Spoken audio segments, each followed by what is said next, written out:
And welcome back. Recently, we've heard President Obama say that he wants to make going through the first 2 years of college as seamless as finishing high school. But there's a problem with that. Somebody has to pay for this. And we'll talk about all that and so much more with our guest tonight, Kallen Diggs. Thank you for joining us, Kallen. Thank you, Jakari, for having me. Okay, now you have a book here, Reaching the Finish Line, and it's my understanding the book is coming out very soon. So tell us when the book is going to be released, where people can find it, and also what encouraged you to write the book.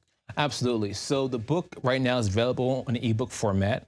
The official date for the paperback is May 5th this year. What inspired me to write the book, Jakari, is I've helped 2,000 people reach the finish line in their careers since the Great Recession. And a lot of people came from different situations. Some people lack the college degree, or they lack the high school diploma. Or some people, they graduated out of college, but they want to change the degree, but they didn't want to go back to school for it. So I wrote the book as a bridge to help people have direction, get them out of complacency, and help them reach the finish line. Right. And you're a young guy yourself. You're what, 28? I am. You're yes. the same age as me. So yeah. You get career advice from somebody who's actually in the field. And that's something I want to talk to you about. Okay, so I'll tell you a little bit about my experience. I was working, or I was going to school in Oklahoma.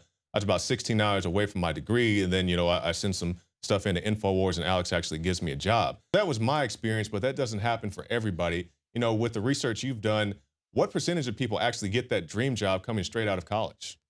Well, it's quite interesting, Jakari, because 3/4 of Americans are not happy in their jobs. So that's 75% of the people that are stuck in their jobs. Perhaps they got to just do it to take care of their family, or they got to do it just to get by. So that's not typical. However, there are some strategies, and we will talk about today, how people can reach the finish line, depending on where they're coming from. Again, some people don't have a high school diploma, maybe because for a single mom, she got pregnant and now she has to take care of her kid. Another person, they may not have a college degree because they can't afford it, or they just don't want to do it anymore. So there are situations that we could talk about. So let's talk with that last one you're talking about. They don't have the finances, or they can't get the scholarships. What would you recommend to somebody? Absolutely. So there's several different programs.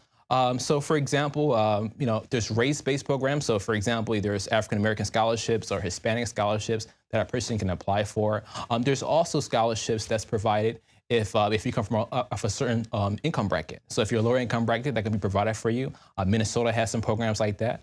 Oklahoma, state that you're from, actually has something called the Oklahoma Promise Program, which allows some free tuition for freshmen and sophomores who's getting started there. Right. And we hear all this talk about college graduates make X number of dollars more than somebody who doesn't graduate. Have you found that to be true?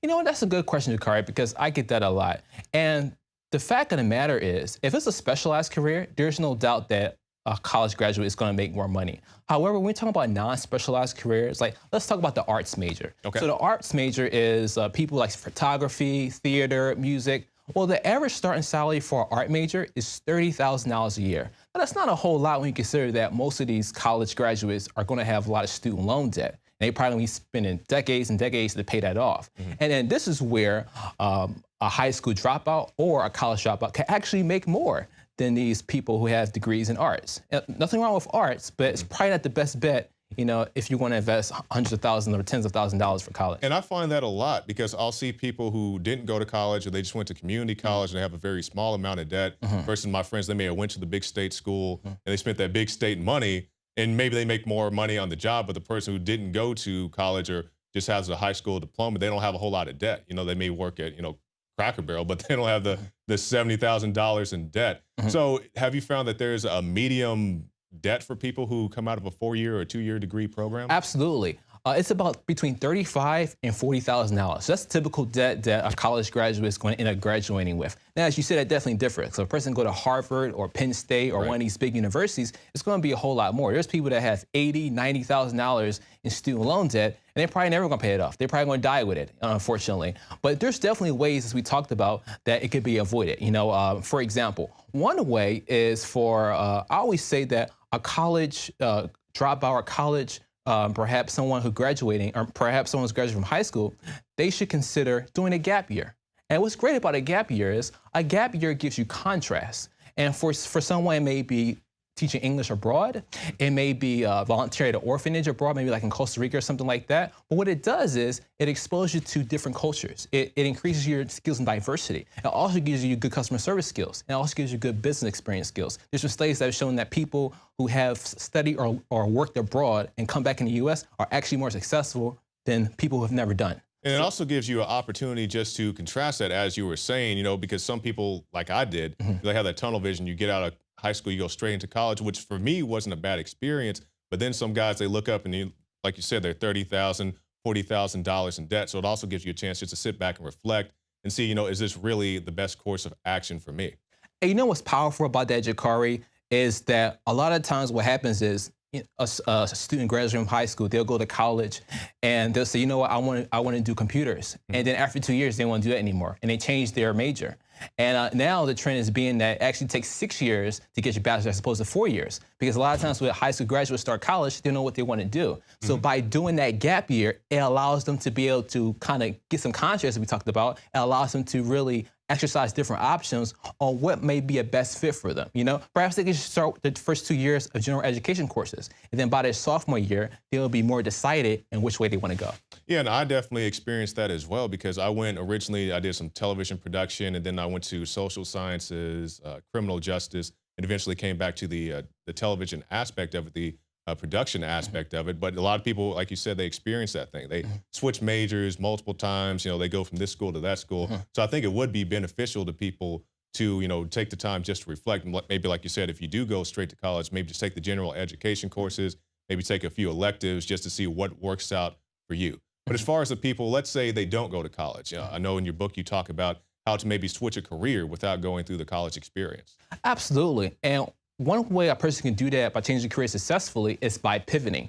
And by pivoting, that is going from one industry to another industry. So one industry that you have knowledge and experience in, and going to another industry. And in order to make it successful, you want to go from industries that are similarly related. So that way, it significantly reduces the learning curve. So one example could be a teacher. So a teacher is going to deal with kids, and social services, they're going to deal with kids as well. And sometimes it could be kids of developmental disabilities, sometimes it could be kids that's underserved. So that could be a great transition from a teacher to become someone involved in social services without having to have a significant learning curve. Sure, they may take maybe some CEU, which is continuing education units, to kind of catch them up to speed, but at the same time, it's not going to be a 180. Right. And we talk about the experience, because a lot of people, they come out of college, and I experienced this as well. You have all the credits, but they say, where's your actual experience? Where's your internships? Did you apprenticeship somewhere? And a lot of people don't have that. And that's actually my experience, because I went to school in Kansas.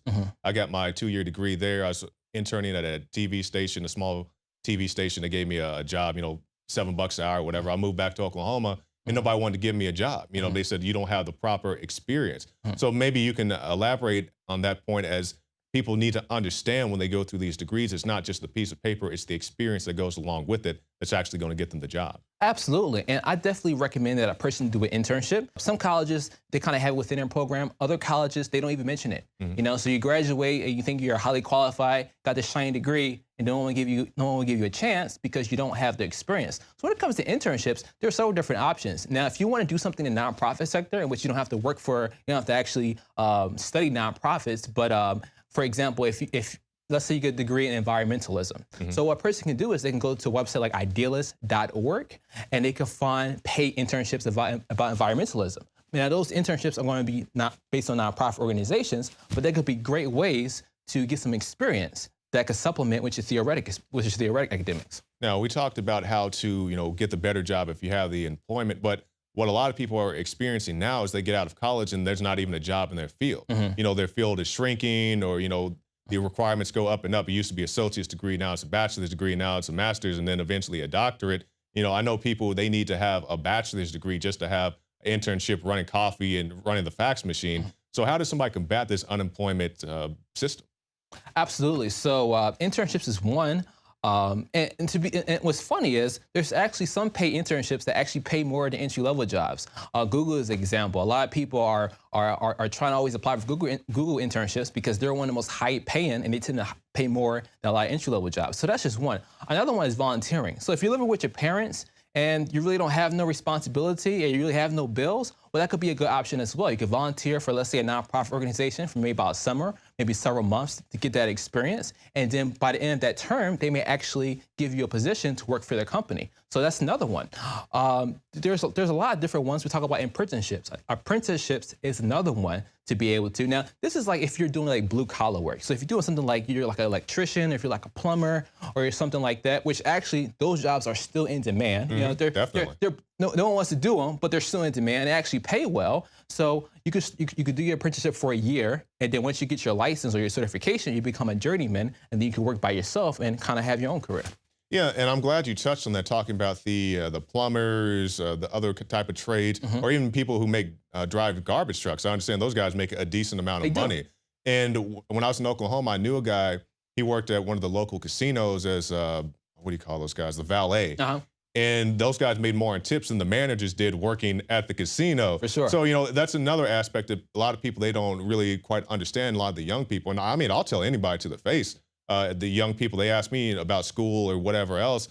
And I say, well, you know, take the time to really sit back and reflect on this. Ask somebody who's telling you to go to college, ask them what their student loan debt is. And if they don't want to tell you that, then take that into consideration. Because I'll tell them straight up, man, I left school with about $6,000 in student loan debt. Most people don't have that. A lot of the people telling them to go to the big state schools and spend all this big money, they're still paying on their student loan debt. So, you know, you take all this stuff into consideration. But I know we talked a lot about that. I know you also have some articles, and I want to talk about those articles. Absolutely. And pull those up. Great. So we have an article here by Susan Adams, and it's from Forbes, and it's the bad news behind the unemployment numbers.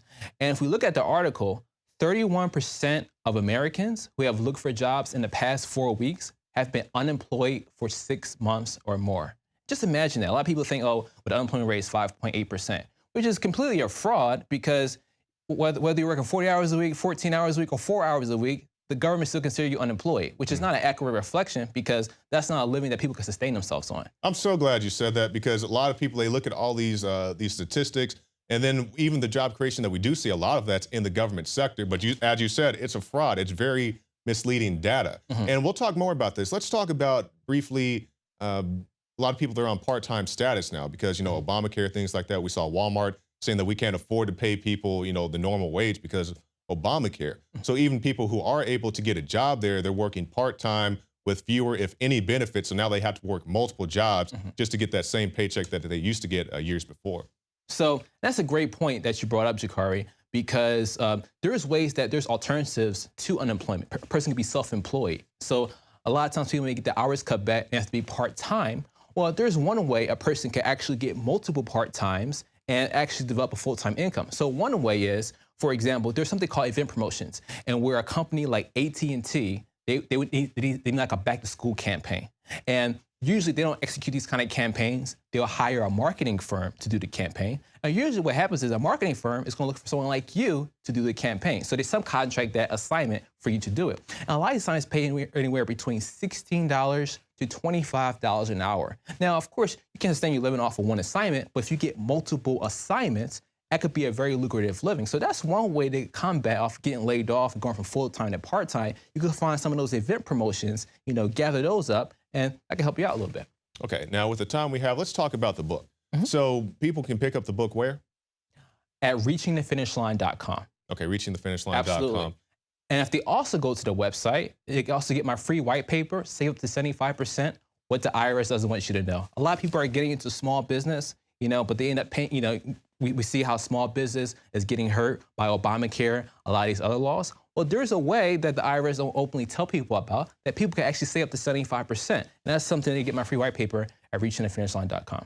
Okay, so tell us, if somebody picked this book up, you know, do you suggest they read it from the beginning? But like, what's the most powerful chapter in here? For let's say, you know, the young person who's about to go to college, you know, they're 18, they just graduated, they're about to go to the community college. What chapter should they read? There's actually, Jakari, a chapter in there that talks about how to graduate with a bachelor's degree in 1 year. Now, we talked about how a lot of these college students end up graduating with a bachelor's degree in 6 years instead of 4 years because they keep changing their major. Well, you can actually do it in 1 year.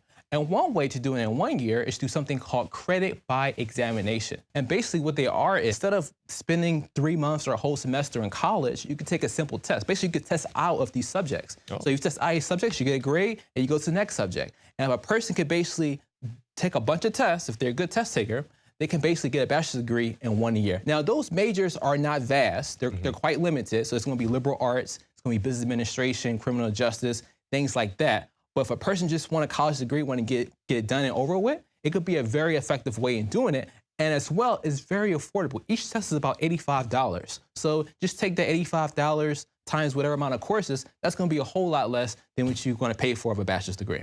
And Jakari, for your listeners, what I want to do is, if they send me an email at Kallen, which is Kallen at reachingthefinishline.com, what I'm going to do is I'm going to give them a free copy of this ebook. Free copy, not the physical book, but I'll be happy to send you a copy of the free ebook of Reaching the Finish Line. You can send me an email at Kallen at reachingthefinishline.com. But if you want the paperback, you can go to reachingthefinishline.com. All right, Kallen, thank you so much. Thank you for having me, Jakari. All right. Well, that's it for our show tonight. Be sure to stop by prisonplanet.tv and get a subscription. You can see the nightly news, the special reports, the rants, all that on prisonplanet.tv. I'm Jakari Jackson for the Infowars Nightly News, and we'll see you again tomorrow night.